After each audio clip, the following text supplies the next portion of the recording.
can just grab a seat. Come on up here, guys. My name's Bill, and one thing I love about our church is what our mission statement is. We want to inspire people to follow Jesus. And I was listening to this really compelling speaker this week that said, you know what? Being inspired doesn't come easy. That sometimes we get in a rut. We do things the same old. A year passes, another year passes, a decade passes. And sometimes we're just kind of in a rut.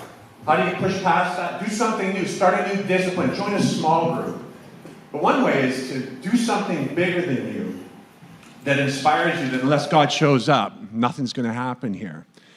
This last year in April, the 5 of us went with Shelter Canada down to El Salvador. And we were partnering with a group from Edmonton, and our mission was simple but hard, was to build homes and hope for families in significant poverty down in El Salvador. To come alongside them, not build it for them, to come alongside them.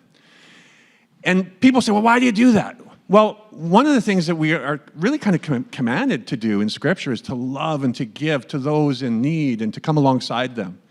But I'll be honest, I think we receive so much more than what we give down there. And I didn't know that till I went. So I asked these 4 experts who've gone down to just share, well, how did it impact them? How did it inspire you? What impact did that have on you going? So I thought it would be great just to hear from each of them. So Jackson, I'll start with you. So yeah, I think a common theme for all of us that went down would obviously be how much we have and how fortunate we are to live in a first world country with so much. I think it really stood out to me seeing kids my age, like not going to school and helping their family, like just try to make money just so they can eat. Like just something that never crossed my mind, I think, just being so fortunate here. But I think as well as even if they don't have too much financially, they were super rich in their faith and community. And I think that really stood out to me, like the amount of faith that they had in such dire circumstances with like financials and everything like that. It was just amazing. And like my worries are nothing compared to theirs. And yeah, they're just so close with the Lord. And I think that really just stood out to me. What about you, Lucas? For me, it was really like the living situation for them. Like seeing like how some of the families would just have like a tarp over top, just like for as their home, for having their like kitchen, having their bedroom underneath that. And like they were also like happy to have just at least like a roof over their head, just for like to the weather and stuff there. So it was really like impactful for going back home, going back home and realizing that like we were so grateful just to have a roof over our heads and having like good homes. So yeah. Hi, I'm B. And I know people come here with their notes and stuff, and I thought, why not? I want to have some notes here. One of the most widespread ways that a mission trip can change you is by shaping and changing your worldview. This experience pushed me to realize that I'm a part of a bigger story than I could imagine.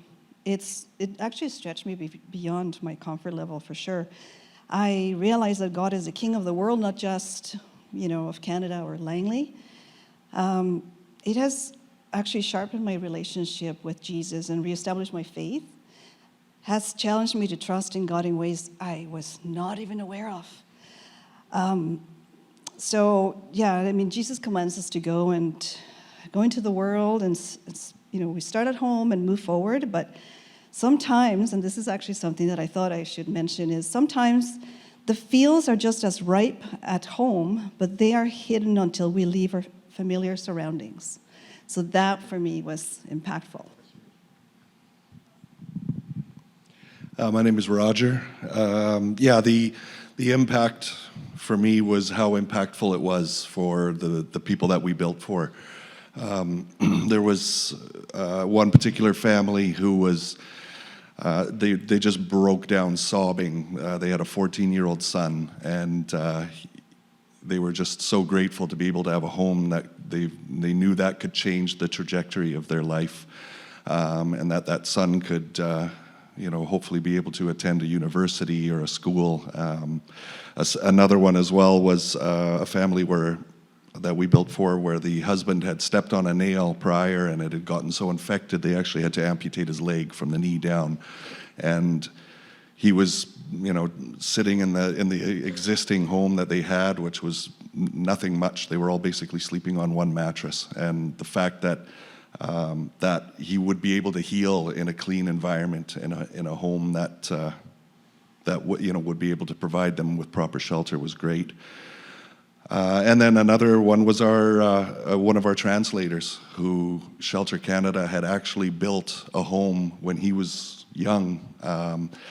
They had built a home for his mom and for him, and how that had impacted his life so much that he just wanted to give back as well, and he ended up getting hired by Shelter Canada to become a translator as well for us. So it was amazing, the impact that it had for them, but as well as for us, and the fact that it changes the trajectory of their lives as well as ours. The cool thing is that this is what we never know at church. There's stories going on behind the scenes that we don't even know of. And these are examples of just people that went down and received more than we expected. It was transformational. For me, I'm actually, I think what it did for me is it just expanded my faith. I went down there, I've said this before, 4 years ago with my daughter Sydney, who's over here, but I just thought, this will be good for Sydney. Expand her worldview. I'm more about young adults and kids and youth ministry. And I went down there and I absolutely got pistol whipped. That God opened up a part of my heart that I never knew existed. Just opened up my faith. And so I've got a little 2-minute video clip of a family that we built for my brother-in-law. You'll see him here, Phil. He's co-leading this team. And it was just this boy who was in a tropical storm where their house, he was just praying that God would not only keep them through the night safe, but then he started to pray and, God, can you give us a home? And we never even knew that story until after we built the home, we sat with the family and we said, what's your story about storms? And they said, well, this is what happened, but you're the answer to our prayers. So we just watched the screen. Okay, so I have a little story to tell here. This is Ikar, and he's 6 years old. 6 años? Sí? And just a little story about him and his family. This is a similar house to what they used to live in, and now this is their new home. But when he was, this was this last winter, there was the tropical storm Julia came through, and the rain and wind were just pounding their house. And so Iker here, he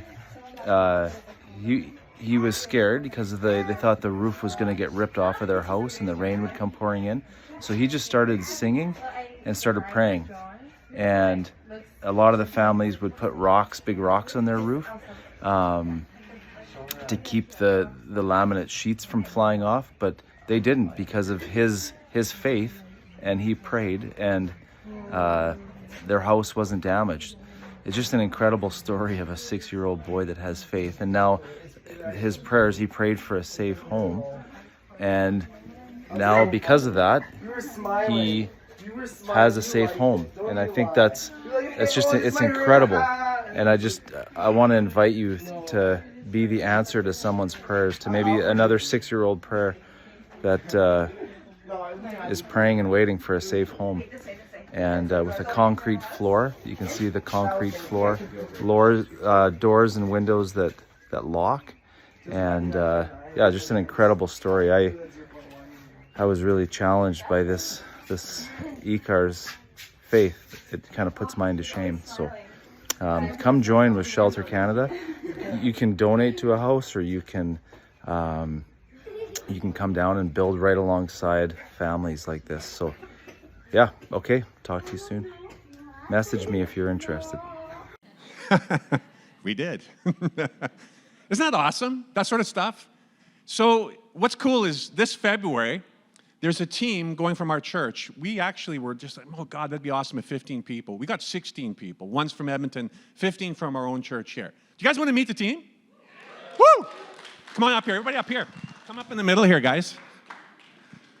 So these are the center pointers heading out to El Salvador. Woo! Now, we're missing we're missing Simon. Can somebody get Simon? Yeah, we got Simon here. Simon wants to join us this morning. It's so exciting that Simon's with us. Simon's at Lauren Daigle down in the States, so we had to make sure that Simon joined us. Thank you, Simon. That's great. And he's ready. One of the things, if you asked all of us here, there's different fears, different tensions. We talked about that as a team, our last team meeting. But one of the tensions is this, is that we're paying for our trip down there. We're getting help with that, with family members, etc. But the one thing each of us has been tasked with is to raise the funds for one home each. Every person on the stage is raising $3,800 for homes. So when we go down there, we're going to build 16 homes, or maybe more. You know how we like to help people, but it's really hard to ask people? Do you ever get that? You love to help people, but I'm doing something, but it's that thing that we're, just coming to our church and saying, we're going down representing. Wouldn't it be awesome if one person in this church went and did a missions trip and 9 of us stood behind him? And we're starting something new here. But we're going to be out in the foyer after. On your way out, guest services is going to hand out a card, and it's got a QR card. But if you think, you know what, my corporation or my business or personally us, we'd like to give towards a home. 100% of what we're raising today would go towards homes among the team members here. You don't even have to designate anything you can just do it all online. And this QR card will take it. But if you think, man, I'd love to get behind that. We'll be out there. Simon will be out there after the service as well. We've got some slideshow showing of what's going on. But we also had, at this table, we have a prayer list. We'd love, hey, it's exciting, daunting sometimes to think about raising the funds for that, but we want to have a team of people praying for us as we go down there, because it's much larger than us, this task. If you'd like to be on that team, go to our booth and sign up on that prayer list. We're going to send updates, letting people know how you can be involved in what we're doing while you're here. And if that goes on, that is absolutely amazing. So we'll be doing that after the service. We'll see you guys out there. I'm going to ask Josh to come back up as we all grab our seats. Thanks, Josh. There he is.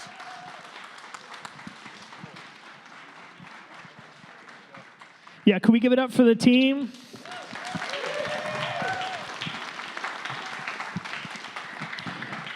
Pretty exciting to see and to be a part of, and very excited for them. So just want to encourage you to partner with them and to take that step, whatever that looks like for you. I'm going to pivot a little bit away from what we just talked about, which I hope is okay. And we're going to continue our series today called Been There. And so the premise of this series is, it's pretty simple. It's that we're talking about, and we're having conversations that whatever pain that you might be facing, or whatever challenge that you might be enduring, that Jesus has been there too. And whether you're a long-time follower of Jesus or you're just getting into it for the first time, and in all phases of our journey in our spiritual lives, that there's moments that we have to be reminded of this. Or maybe if you're new to your faith journey, this isn't something that you're aware of, that Jesus endured some of the things that you might face too.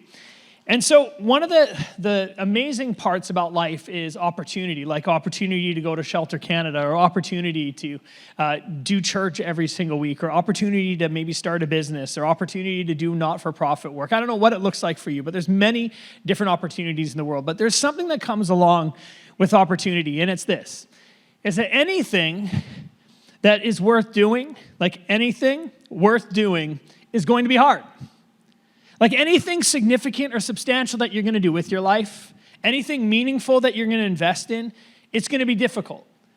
And so we want to make a difference in the world, or we want to lean into different situations, or we want to be a church for those who are unchurched, or those that haven't been to church before, and also develop deep faith so that when people hit those years of questioning, that even if something challenging happens that we didn't know what to do with, that our faith doesn't dissolve. We want to lean into that. These things can be challenging.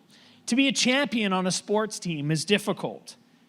To be a leader in an organization is difficult. It's hard. To be a parent, it's hard. To be a grandparent, it's hard. Well, no, it is. To be a person of character, of integrity, follow through is hard.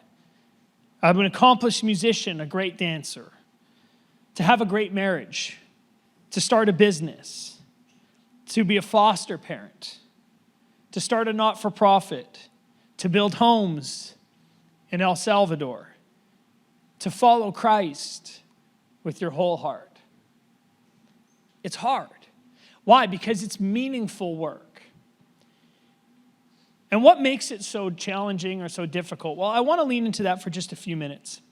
Because what makes it so challenging or hard is that it takes 6 months to learn a new skill and 9 years to master that skill. So in trying to learn something new or in trying to do something significant, there's a number of different challenges. Whenever you're going to do something significant, you're going to have trial in your life. You're going to go through trials. I mean, like, there's going to be things that test you. You might know this, right? That there's things that come up against you. Or there might be this one, and nobody likes this one, but it happens, error. You make mistakes. And we're all going to make mistakes. Some of them are intentional mistakes, right? Which we don't like. But we do have error. There's times that we're not going to quite make it. And if you're going to do something great, if you're going to do something meaningful, or you're going to lean into building something like your marriage, or you're going to lean into your parenting journey, or you want to master a skill, or you want to do something significant for somebody else, there's going to be discouragement. This just happens. There's trial, there's error, and this discouragement. So what do we do when we face this? Well, if I might just talk about running for a minute, I just started infrequently running again. And I mean infrequent, okay?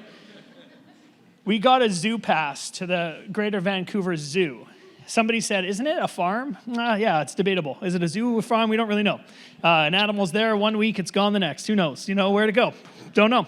But anyways, there's more. Can I just, side note, I know I don't got a ton of time today because the last thing, but there's 2 zebras in Langley South, which is more zebras than are at the zoo. I don't get it. Don't get it, but hey, we drive by. And sometimes in this random field, it's just east of Langley Airport, there's a camel that also ends up in the field randomly. And we're like, I never see the camel at the zoo, but for some reason, I always see it in this field. Anyways, we go to the zoo and we run. And so when we're running, whenever you're going to do any sort of long-distance running, I think it's important for us to connect it to the journey of life. Because once I begin to think, as I'm running, when I hit a wall, as I begin to think about the end of my run, reaching the end of my run, particularly in the middle of it, it seems like I just want the end of the pain. Like it becomes all I can think about is just not being in it. The fascinating part about running is that the pain was no different typically than the minute before. It's just my ability to manage it or my attention. Because my mind starts to visualize the end of the run. And when we go through challenging situations, we visualize the end. The problem is that when we park at the end of the run, it prepares us to want to quit. It begins to fill our horizons. We forget about maybe why we started, or we forget about what motivates us. We just want it to end. And some of the things that pop up, because pain is part of any journey, some of the things that might pop up, and this isn't for you, this must just be for me, but maybe some of these things might pop up for you, is in going to do a thing like El Salvador, or in trying to lean in and do something meaningful in your marriage, or in your grandparenting journey, or maybe you're in college and you want to make a difference in your school. Fear of failure comes up. And you're like, I don't know if it's going to quite work out. And when you're running, right, a fear of failure pops up to your mind. Or maybe this. For some of you, it might be the fear of success. Maybe it came from a background where you were told you weren't going to be successful, and then you lean into success. You're not sure what to do about it. And so maybe there's a fear of success. And nobody likes this next one. We're going to bring it up, especially when it starts the running journey. It's just laziness. You're like, I just would rather eat those chips and sit on that couch. You know, like this just pops up. But it comes up in our journey too, right? When difficult things happen, we go, well, it's just easier to sit, right? Just easier to sit. And then the last one is this, is that a failing to believe in yourself. And it's typically ourselves that run ourselves out of a journey. Because we know that, and if you don't know this, that we have a Father in heaven who encourages us, who says, I'm going to provide for all of your needs. Look at the birds outside. I'm going to provide for those. The grass of the field, I'm going to make sure that happens. But then this pops up, and we can fail to believe in who God has called us and designed us to be. And one way of thinking about why we don't quit These are the reasons why sometimes we do, but when we think about why we don't, the biggest thing that drives us is our motivation. And when our motivation, a positive motivation, captures more of our attention than the pain we can endure. And I firmly believe that the inflection point at which we choose to quit or continue to move forward is our ability or our inability to focus on the positive motivations rather than the negative ones. To allow our horizons to be filled, maybe with what God has called us to do, or to remind ourselves of why we started in the first place, or even the benefit of what following through looks like. And this increases our resilience, both mental and physical. It's an arduous process of moving forward and growth because it's never linear. There's stops and there's starts. There's periods of progress and there's periods of regression. Every time that I start a running journey or I start some sort of long journey, there's always injury. There's always things to push through. And the same principle applies anytime we make an effort to break new ground in any area of our life. We have challenges that come up. And Jesus would look at us and he says, you're not alone in that. I've been there too. And as a matter of fact, not only have I been there, but I have walked side by side with others that have been there. And so the last couple weeks have been there. We've talked about this the last few hours before Jesus gives his life on the cross. It's one of the most significant parts of the New Testament. There is no Christianity, there is no church like today without Jesus rising from the dead. It just all falls apart. Then it just becomes like everything else. I mean, anybody can die. It's the fact that Jesus rises from the dead that sets Christianity apart from all else. So we've looked at this story, and in the hours leading up to Jesus' death, there's so much chalked into this story. And today we're going to lean back into the Garden of Gethsemane. If you were here a couple weeks ago, we talked about it as well. But today we're going to look at particularly a story of Peter. And Peter is one of those human figures that embodies a lot of us. You know, he's hot and he's cold. He's yes, he's no. He's in and he's out. He's up and he's down. And almost like a pop song that you might have heard on the radio. This is Peter. And so we're going to see that in his journey. But Peter is going to come to the end of himself. And Peter is going to be confronted with quitting. Peter's going to be confronted with hardship and pain and challenges. And so what does Peter do? Well, why don't we lean into the story today? And this is what Peter does. Let's start off. Then Jesus told them, they're at the garden right now praying before Jesus goes to the cross. This very night you will fall away on account of me. Difficult statement. Peter replies, right? Even if I fall away on account of you, even if all fall away on account of you, I never will. And so Peter's like, hey, you know, everyone else might give up on you, Jesus, but I'm going to stick with you to the end. I mean, have you ever overpromised, underdelivered? Right? Peter does this, and Jesus knows it. But Peter does it for a reason. I don't think he's misled or he's misguided. This is why Peter does it. It's just a little while earlier, Jesus actually says this statement to him. Look what he says. He says, truly I tell you, Jesus answered, before the rooster crows, you will disown me. We jumped through a verse there, so I just missed one. But Jesus says this in Matthew 16. This is what he says. He says, and I tell you that you are Peter, and on this rock I will build my church. And so because he says this to Peter, what Peter thinks is, well, I'm with you to the end. It's me that you're going to build upon. And so he has every right to say, right? I'm going to be with you to the end. Jesus, all else might fall away. But for me, I'm sticking close with you. And then we see this happen, right? Which is the verse that we just read in Mark here. Truly I tell you, Jesus answered, this very night before the rooster crows, you'll disown me 3 times. And Peter's like, come on. Even if I have to die with you, he says, I will never disown you. I mean, like, even if the hardest thing comes up, I'll disown you. But then Jesus says these words back to Peter. Look what he says. They went to the olive garden called Gethsemane, and Jesus said, sit here while I go and pray. He took Peter, James, and John with him, top 3, and he became deeply troubled and distressed. Let's keep going. And he told them, my soul is crushed with grief to the point of death. Stay here and keep watch with me. And Peter's like, I got it, right? And this is what happens next. Abba, Father, he cried out, this is Jesus. Everything is possible for you. Please take this cup of suffering away from me, yet I want your will to be done, not mine. We talked about that in week 1.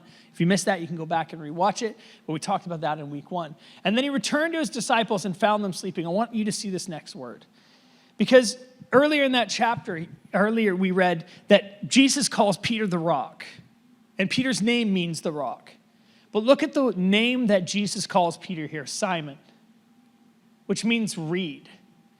And Peter's probably confused here because he's going, wait a minute, my name's Peter. You've always called me Peter. Why are you calling me Simon now? And he said to Peter, are you asleep? Couldn't you keep watch for 1 hour? What Jesus sees is Peter reverting back to a certain pattern. And this is why he calls him Simon. He's like, you're still living in some of the reed. And then it continues. And watch and pray so that you will not fall into temptation. The spirit is willing, but the flesh is weak. And then we know this part of the story again because we read it a few weeks ago. If you don't, this is what happens when he returned to them the third time. It's happened 3 times. Go ahead and sleep. Have your rest. But no, the time has come. The Son of Man is betrayed into the hands of sinners. Up, let's be going. Look, my betrayer is here. And what he's referencing is Judas at a dinner before. He says, nobody's going to betray you, but Judas, dips in the cup with Jesus. And it indicates that he's the one that's going to turn his back on Jesus and he's going to betray him. And so Judas is coming with an army of people to come arrest Jesus. And Peter, in his hubris, and because he's with him to the end, he's falling asleep on Jesus, but then he has this response. Look what happens next. This is what happens. Then Simon Peter drew a sword, and he slashed off the right ear of Malchus, the high priest's slave. But Jesus said to Peter, put your sword back into its sheath. Shall I not drink from the cup of suffering the Father has given me? And there's this moment where Peter obviously has misstepped. Jesus in this moment is like, you're hot and you're cold. And now you're coming here and you're slicing ears off. And after this moment, Jesus is arrested, he's beaten and he's marked, and he's going to be led to the cross. And they take Jesus to a trial. And Peter follows along and he ends up as Jesus predicted. He denies him 3 times. And there's these moments in our stories where we tell ourselves that we're going to be maybe more, or we're not going to do things again. And I am so thankful that in the framework of Christianity, that grace and God's forgiveness and his love towards me is not based on my performance. But in this moment, as Peter 3 times betrays Jesus, there's this exchange between him and Jesus in a courtyard. After he betrays him, and look what it says. At that moment, after he betrays him 3 times, the Lord, this is Jesus, turned and looked at Peter. Suddenly, the Lord's words flashed through Peter's mind. Before the rooster crows tomorrow morning, you will deny me 3 times that you even know me. And Peter left the courtyard weeping bitterly. This is a defining moment for Peter, the rock. We don't like trials, we don't like pain, and there's times that we want to quit. But what if it's the very discomfort we feel that shapes us into the person that God wants us to be? You see, Jesus doesn't quit. At this point, he endures. He endures an extreme sense of loss of friendships and people that seem to have let him down in the final hours. He's abandoned, which we talked about last week. There's physical pain that's unbearable. There's humiliation. He's stripped and he's killed. And ultimately, Jesus dies on the cross to save us from our own depravity and inability to get forgiveness for ourselves, but he doesn't quit. He knew he was the only way. And quitting, therefore, was not in Jesus' vocabulary. He loved the disciples too much. He loved Peter too much. He loved you too much. And he loved me too much to quit. As recorded in John 19, he exclaims in a loud voice 3 words. And he pushes through to the very end. And when Jesus had tasted it, he has vinegar that's put in his mouth. It is finished, he said. And then he bowed his head and he gave up his spirit. But he says these words, it is finished. And he didn't quit because you're too important. And you're one of his primary motivations. Maybe you've never heard this before, but one is to show God's power, and the second was to make a way back to the Father for those that couldn't do it themselves. For those that had tried all things, that had come to the end of themselves, there is a saving grace. His name is Jesus, who loves you and cares for you. And this moment culminates with Jesus dying on the cross and rising from the dead. But you got to ask yourself the question, where was Peter? This moment of victory for all of humanity takes place, and yet there's Peter. The last time we see Peter, right, is Peter was in a courtyard looking at Jesus. And when we find ourselves back in Peter's story, he's fishing. Now, I don't get it. It was his hobby. It wasn't his hobby, it was his work. So I understand that he was probably going back to get paid. I don't understand hobby fishing. I went to Montana a little while ago and people were fly fishing, and I thought, I don't get this. Because I finally caught something. I pulled it out of the water, and I took a photo. And then a guy came by in a boat and said, "Is that all you got?" Thought, thank you. Thank you. Peter goes back to fishing. And a few of disciples are with him. And on the shore of the Sea of Galilee, a figure appears. Jesus has already died, and we know that he's risen from the dead, but the disciples have seen an empty tomb and maybe had one experience, but they're back on the water, and Peter has gone back to fishing. Now, it doesn't tell us that he quit, but he's definitely not doing what he was with Jesus. He just goes back to what he first did. He goes back to what he knows. And to rub salt into the wound of this story, they fish all night and they catch nothing. And then this figure from the shore, who we know is Jesus because the story tells us this, asks the question, do you guys get anything? Now, I don't know if you've ever been in the middle of something that wasn't going well, and then somebody was like, is it going well when it's clearly not? Yeah, no thanks, right? Did you catch anything? And they're like, no. And then they say, throw your nets on the other side, and it's like, oh, here we go. But they throw it over and the nets are filled. And John says to Peter, it's the Lord. All of a sudden they realize that Jesus has come back for them in this moment. And Peter realizes it. And then he jumps out of the boat. He heads to shore and jumps in the water, heads to shore, and then brings over the fish. Jesus already has a fire going and some fish on it.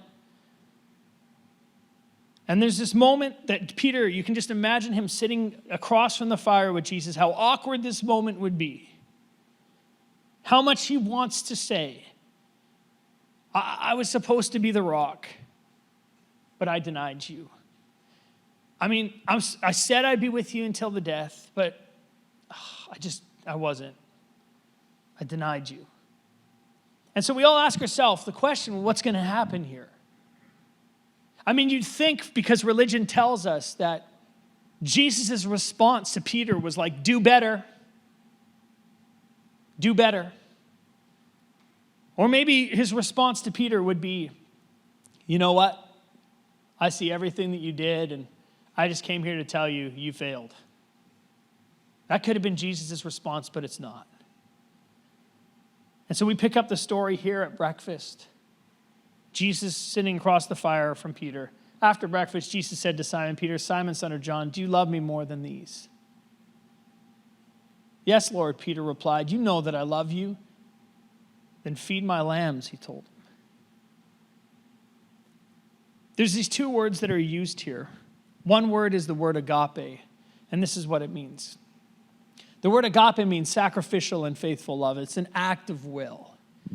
It's not a feeling-based love. It's an act of I'm gonna choose to love. I'm gonna choose to give of myself. Again, it's sacrificial and faithful. And I just gotta say, El Salvador team, this is what you embody. Chances are, it can't be reciprocated. And so those of you that are partnering with are also partnering in a sacrificial and faithful way. I'm gonna give out of an act of will. But Peter's response is this. He says, Jesus says, do you love me? And he uses agape, but Peter responds with phileo, which is a brotherly love, often in close friendship. I love you as a brother, but I've failed you in this unconditional, overwhelming, regardless of the task kind of love. But Jesus does this incredible thing. And when we go back to how do we get through the most difficult times, one of the key motivators for Jesus was to look beyond yourself. A motivation for us in our lives, we get stuck when we just think about us. But our faith grows and flourishes when we begin to look beyond ourselves. What is Jesus' response to Peter? Feed my sheep. Remember, the thing I called you to do wasn't about you. Life isn't just about you. It's about me, God is saying, and about building my kingdom, and about being even a church that thinks beyond the doors to a world that we can help. And so he uses the word agape. Again, he says it. Jesus repeated the question, Simon, do you love me? Again, the agape love. Peter was hurt by Jesus. Simon said to John, do you love me? Yes, Lord, Peter said, you know that I love you. Then take care of my sheep. And a third time he asked him, Simon, son of John, do you love me? Peter was hurt that Jesus had asked the question for the third time. And he said, Lord, you know everything. You know that I love you. So go feed my sheep. And here Jesus pulls it down to what Peter can do, a filial kind of love, helping Peter understand his rightful position as a leader. This is Jesus reinstating Peter to his leadership role, but rightly positioned, humble and galvanized not to quit, knowing it's not in his own strength, but in Jesus' strength that he'll move forward. And then he tells him in no uncertain terms, this journey is going to be hard, but I have been there, and I have died, and I've risen again so that you might be able to walk through the most difficult of situations. And I'm going to send you a helper. I'm just going to pause for a minute because some Christians have a message of forgiveness for people that are outside of the walls of the church, but no message of forgiveness for those that believe. I'm glad that God has that message for me and for you.